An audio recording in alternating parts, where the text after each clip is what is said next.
மாற்றுத்திறனாளிகள் நலனுக்கு 2021-22 ஆண்டில் 814 கோடி ரூபாய் ஒதுக்கீடு செய்யப்பட்டது. இந்த நிதி ஒதுக்கீடானது 2025-26 ஆண்டில் 1433 கோடி ரூபாயாக உயர்ந்துள்ளது. இது மாற்றுத்திறனாளிகளின் நலன் காப்பதை இந்த அரசு தலையாய கடமையாக கருதுவதை தெளிவாக்கும். இந்த இடைக்கால வரவு செலவு திட்ட மதிப்பீடுகளில் மாற்றுத்திறனாளிகள் நலத்துறைக்கு 1471 கோடி ரூபாய் ஒதுக்கீடு செய்யப்பட்டுள்ளது. வருவாய்த்துறை கடந்த 5 ஆண்டுகளில் 23,56,623 நபர்களுக்கு வீட்டுமனை பட்டாக்கள் வழங்கப்பட்டுள்ளன. ஒருமுறை சிறப்பு வரன்முறைப்படுத்தும் திட்டத்தின் கீழ் ஆட்சேபணையற்ற அரசு புறம்போக்கு நிலங்களில் சென்னை மற்றும் அதன் சூழ்பகுதிகள் பெல்ட் ஏரியா மற்றும் மாநிலத்தின் இதர நகர்ப்புற பகுதிகளில் வசிக்கும் குடும்பங்களுக்கு இதுவரை 77,800 இணையவழி ஆன்லைன் வீட்டுமனை பட்டாக்கள் வழங்கப்பட்டுள்ளன. இதில் சென்னை மற்றும் அதன் சூழ்பகுதிகளில் 15,393 இணையவழி பட்டாக்களும் இதர மாநகராட்சி மற்றும் நகராட்சிகளில் 62,407 இணையவழி பட்டாக்களும் வழங்கப்பட்டுள்ளன. நவீன மின்னணு நில அளவை கருவிகளை பயன்படுத்தி நிகழ்நேர இயக்கவியல் ரியல் டைம் கினமேட்டிக்ஸ் தொழில்நுட்பத்தின் அடிப்படையில் மறு நில அளவை பணி கிருஷ்ணகிரி, நீலகிரி மற்றும் கன்னியாகுமரி ஆகிய 3 மாவட்டங்களில் மேற்கொள்ளப்பட்டு வருகிறது. சமூகத்தின் விளிம்பு நிலையில் வாழும் மக்களை பாதுகாக்கும் சமூக பாதுகாப்பு திட்டங்களை செயல்படுத்துவதில் தமிழ்நாடு முன்னோடி மாநிலமாக திகழ்கிறது. முதியோர் ஓய்வூதியம், மாற்றுத்திறனாளிகள் ஓய்வூதியம், ஆதரவற்ற விதவைகள் ஓய்வூதியம் போன்ற அனைத்து சமூக பாதுகாப்பு ஓய்வூதிய திட்டங்களின் கீழ் 35.33 லட்சம் நபர்கள் பயனடைந்து வருகின்றனர். அனைத்து சமூக பாதுகாப்பு திட்டங்களுக்கும் இந்த இடைக்கால வரவு செலவு திட்ட மதிப்பீடுகளில் 5,463 கோடி ரூபாய் நிதி ஒதுக்கீடு செய்யப்பட்டுள்ளது.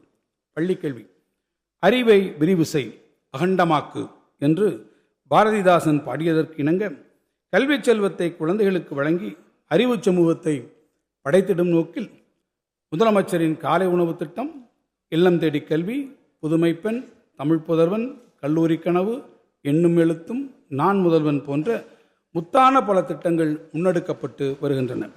அரசு பள்ளிகளுக்கு தேவையான வகுப்பறைகள், ஆய்வகங்கள், கழிப்பறைகள் ஆகியவற்றை போதுமான அளவில் அமைத்து கல்வி கட்டமைப்பை வலுப்படுத்தும் நோக்கில் செயல்படுத்தப்பட்டு வரும் பேராசிரியர் அன்பழகன் பள்ளி மேம்பாட்டு திட்டத்தின் கீழ் 3,771 வகுப்பறைகள், 107 ஆய்வகங்கள், 4 ஆண்கள் விடுதிகள் மற்றும் 4 பெண்கள் விடுதிகள் ஆகியவை 673 கோடி ரூபாய் செலவில் கட்டப்பட்டு திறந்து வைக்கப்பட்டு உள்ளன. மேலும் 2,009 கோடி ரூபாய் மதிப்பீட்டிலான பணிகள் நடைபெற்று வருகின்றன. சூழலியல், தலைமைத்துவம், மனித உரிமை, சமூக நீதி, பெண்ணுரிமை ஆகிய கருத்தாங்கங்களின் அடிப்படையிலான பயிலரங்குகள் நடத்தும் முயற்சி கோடை கொண்டாட்டம் என்னும் நிகழ்வின் மூலம் முன்னெடுக்கப்பட்டது. ஐவகை நிலங்களின் பெயரில் குழுக்கள் அமைத்து மாணவர்தம் தலைமைத்துவ பண்பை முகிழ்த்தெழச் செய்ய மகிழ்முற்றம் எனும் திட்டமும் செயல்படுத்தப்பட்டு வருகிறது.